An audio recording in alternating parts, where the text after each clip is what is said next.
Hi there, Scarlet Marvel here, and welcome to this week's Marvel News Roundup. We got a lot of news to get through, so let's get started with our look at Ant-Man and the Wasp: Quantumania's fourth weekend box office. So domestically, it made $7.1 million last weekend, which is a 45% drop. It's made $200.9 million domestically total so far, and $451.2 million worldwide total so far. Meaning that it's not really doing too well at all. Quantumania is barely, if at all, gonna reach 500 million, meaning that it's not even gonna surpass the first Ant-Man's total box office. Meaning that, yeah, it's quite a bit of a disappointment commercially, and as we've discussed before, critically. Could this be a sign that Marvel's going in the wrong direction? Maybe, but I think we'll have to hold on that and wait to see what the next projects, specifically Guardians of the Galaxy Volume 3, how that performs.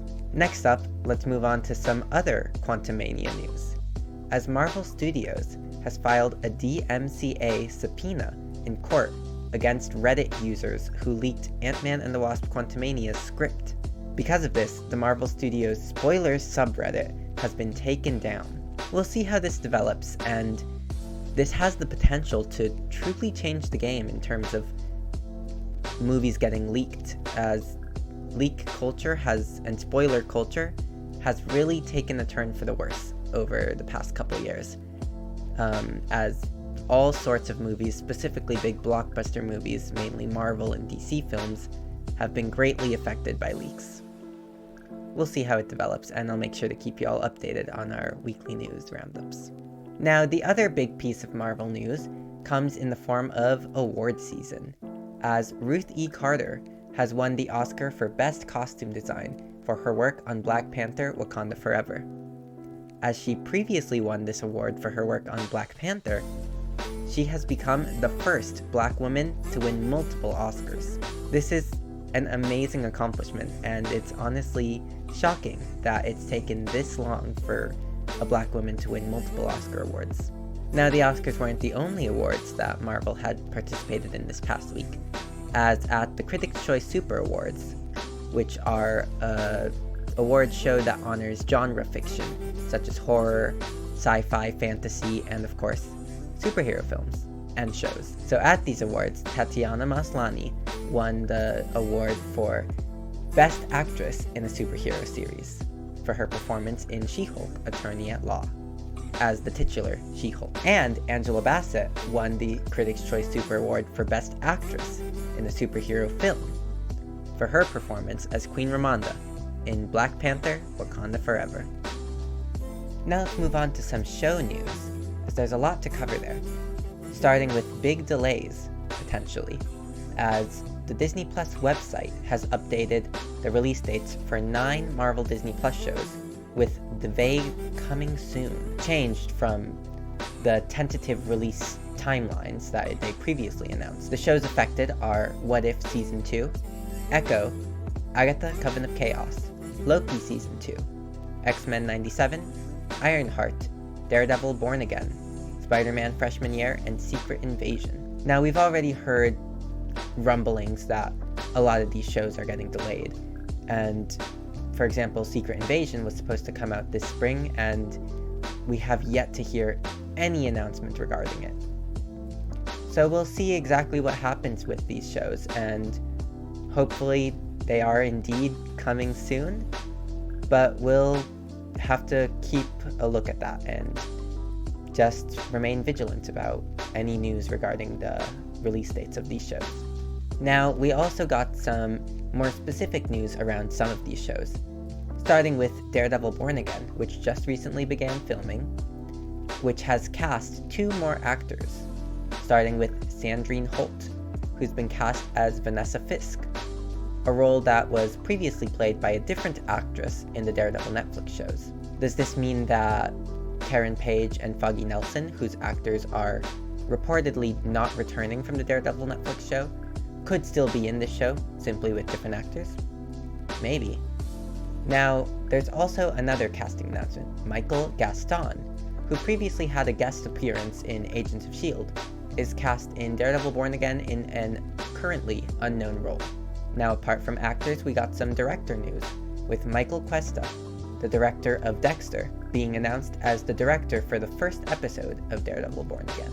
Also on some news with actors, we've got actress Charlene Woodard, who has seemingly been confirmed to play Priscilla Fury in Secret Invasion, who is speculated to be a SWORD agent and the wife of Nick Fury. This will be really interesting, and this announcement is very likely as it's been teased by the actress herself. Now, what exactly Nick Fury's wife will be doing in Secret Invasion, we don't know. But it's interesting that she's a SWORD agent rather than a S.H.I.E.L.D. agent. Will there be some SWORD-S.H.I.E.L.D. rivalry or camaraderie? Who knows? That'll be very interesting to see. Now, lastly, with shows, there's a little bit of news on a special presentation, actually, as insider Jeff Snyder has claimed that a Mephisto special presentation is currently being filmed, with other rumors having speculated that a Mephisto project could be coming out this October as this year's Halloween special. That'll be really exciting, as Mephisto has been a heavily rumored character since the days of WandaVision. So it'll be cool to finally see Mephisto in the flesh in the MCU. If the rumor turns out to be true, of course. Now moving on to a quick piece of movie news, we've got Thunderbolts, which is reportedly expected to begin filming on June 12th. This will be very exciting, as once filming begins, we'll probably start to get more information in terms of further casting and plot details. So we'll make sure to keep an eye out for that around June 12th. Now for our last piece of MCU news, we've got Michael Waldron, the writer for Loki and Doctor Strange in the Multiverse of Madness, and the upcoming Avengers Secret Wars, whose contract and overall deal with Marvel Studios has been renewed, meaning that we're likely going to get a lot more projects in the MCU written by Michael Waldron. So if you liked his writing style in Loki or Doctor Strange in the Multiverse of Madness, you've got a lot to look forward to in the MCU's future. Now with MCU news done, let's move on to some Sony Marvel news, as producer Amy Pascal has given us some more details on Miles Morales in multiple ways. First up, she's confirmed that Spider-Man Across the Spider-Verse will be predominantly a love story between Miles and Gwen. This is good to hear, as it's really going to ground the movie, which is of course a multiversal movie, in a more realistic and down-to-earth relationship, which will likely be relatable to people of all ages, of all backgrounds, as opposed to the multiverse, which may be a bit confusing to the general audience. So it'll be cool that this movie's really being grounded in a more realistic concept. And it'll be awesome to see more character development for Miles and Gwen. Now, Amy Pascal has also teased that Miles Morales could be coming to live action rather soon, as she stated that fans will have to wait a couple years to see what Sony does with Miles Morales in live action. Now, she might be saying this as it's a long wait, but a couple years to me doesn't sound like a long wait. That sounds like there are already internal discussions as to when Miles Morales will be joining live action movies, or shows even. That'll be really exciting, and could Miles potentially be the Spider-Man hidden in the current Sony Spider-Man universe? Maybe. Will he end up fighting Venom and Morbius? Maybe. Let me know where you'd like live-action Miles Morales to make his debut down in the comments below.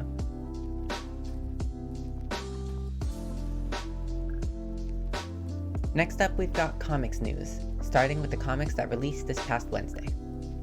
These were Avengers Forever number 15, Avengers War Across Time number 3, Bishop War College number 2, Captain America Symbol of Truth number 11, Captain Marvel number 47, Gold Goblin number 5, Hellcat number 1, Hulk number 13, Immoral X-Men number 2, Miles Morales Spider-Man number 4, Moon Girl and Devil Dinosaur number 4, Red Goblin number 2, Secret Invasion number 5, Star Wars Yoda number 5, The Excellent number 1, and Wolverine number 31. If you want to check out any of these comics, go to your local comic store or check them out online. There's some real gems here, so make sure to check out all your favorites. Now, the big comic news of the week comes from the X-Men corner of the Marvel Universe. With the Fall of X event fast approaching, we've got an announcement of where exactly it's going to begin, with it beginning in this year's X-Men Hellfire Gala, which will be released as a giant-sized one-shot, July 26th. Additionally, we got the announcement that the Uncanny Avengers will be returning this August in their own series, as part of the Fall of X event, with a preview in this year's free comic book day, Avengers/X-Men issue. The team roster will be Captain America, Rogue, Deadpool, Quicksilver, Psylocke, and Penance. This team is cool as in the mid-2010s, it was created as a mix of Avengers characters and X-Men characters coming together as one in the Avengers Unity division. This time it seems that the team will come together in order to combat Captain Krakoa, a new villainous version that will apparently be masterminding an attack on both the governments of America and Krakoa. This event is truly shaping up to be exciting, so I will be very excited to check it out when it releases this summer.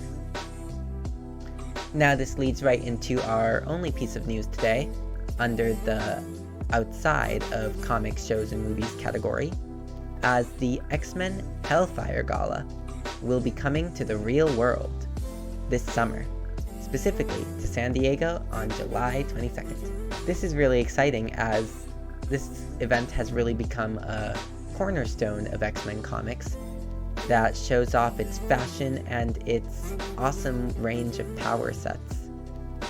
And I'm excited to see exactly how it's going to turn out in the real world. So I'll make sure to give you any and all details that come this way, as right now details are pretty scarce, but they'll be coming your way at weekly Marvel News Roundups whenever they arrive.